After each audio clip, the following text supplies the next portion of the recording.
আসসালামু আলাইকুম, কেমন আছেন সবাই? আশা করি সবাই ভালো আছেন।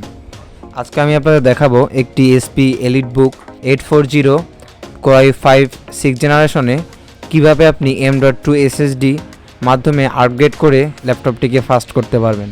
আজকে আমরা যে এসএসডিটি ব্যবহার করেছি সেটি হচ্ছে একটি WD এসএসডি। আজকে আমরা যে WD এসএসডিটি ব্যবহার করেছি এটি হচ্ছে 128 GB এসএসডি এবং এটির মডেল নাম্বারটি হচ্ছে 2242।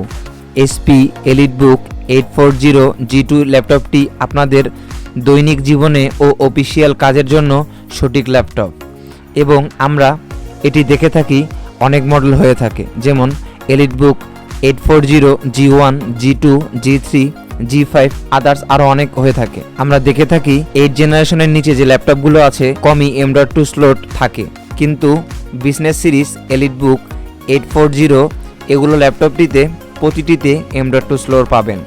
G1 বলেন, G2 G3 G5 সবগুলোতেই M.2 স্লট রয়েছে।